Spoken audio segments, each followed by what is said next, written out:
এত রিস্কের টাইমে ইউজ বাংলাদেশ ফ্ল্যাটটা দিচ্ছে আমাদেরকে, আমার তো নতুন জীবন পাইছি হিসাবে আমরা সবাই আসার জন্য হাহাকার, সবাই আসার জন্য হাহাকার, কিন্তু আমার তো ফ্লাইট নেই, আসবে কিভাবে? ওরা আক্রমণ করতেছে, ওরা আমেরিকান উপরে, ওদের সাথে আমেরিকার সাথে যুদ্ধ হয়, সাধারণ মানুষের সাথে না। সবাই চিন্তা ভাবনা করছে আমাদের নিয়ে, আমরা একটা আশঙ্কাজনক আসলাম কি ভয়ে কাজ করছে। আমার যেটা হয়ে যায় তখন কি অবস্থা হবে আমাদের, এর জন্য তখন ভয়ে আতঙ্ক অনেক কাজ করছে আমাদের। আমার বাসার পাশে মারছে একটা মিশন, তাহলে ওনারা দুবাই খুব চেষ্টা করতেছে ঠেকাইতে।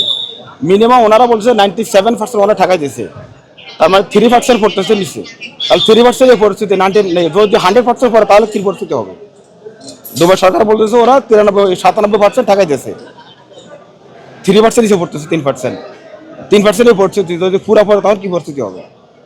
বাংলাদেশি হতাহতের কোনো খবর পেয়েছেন কিনা? তিনজন না, বাংলাদেশে 3জন মারা গেছে শুনছি আমরা, ওখানে 3জন বাংলাদেশি মারা গেছে ওখানে।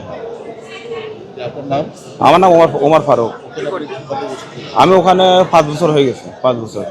আমার ওখানে গোসাইট আছে, সুপার মার্কেট আছে, ওখানে বিজনেস করি আমি। ওখানে যেভাবে বাঙালিদেরকে হেল্প করা যায় সর্বোচ্চ আমাদের সরকার যাতে উদ্যোগ নেয়, এটা বাঙালিদেরকে যেভাবে হোক, যারা আসতে রাজি তাদেরকে বাংলাদেশে নিয়ে আসছে যেভাবে হোক। যেমন আজকে ইউএস বাংলা আমাদেরকে ফ্ল্যাট দিচ্ছে, অসংখ্য ধন্যবাদ ইউএস বাংলাকে।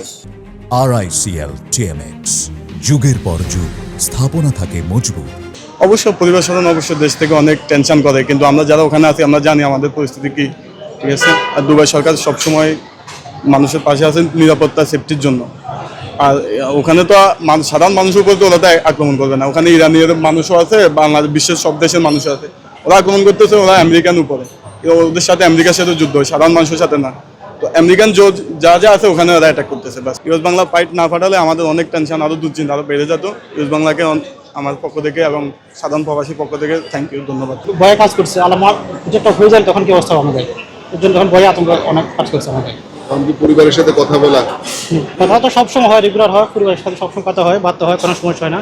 কিন্তু মোটামুটি কাজ করছে যে ভয় একটা যদি কিছু হয়ে যায় আমাদের তখন কি অবস্থা হবে, এই জন্য। বিমান অফ ছিল, তখন মনে করেন কালকে বিমান ওপেন হয়েছে, আমি আজকে আসছি, এই জন্য আমি আপনার 90,000 টাকা টিকিট নিয়ে আসছি সিঙ্গেল হতে। তো দুবাইতে খারাপই যে আমরা যে রেট আছি ওই রেট নাই, আপনার এই যে আবুধাবিতে, তারপরে এয়ারপোর্টে সমস্যা হয়েছে, কালকে কিছু সমস্যা হচ্ছে।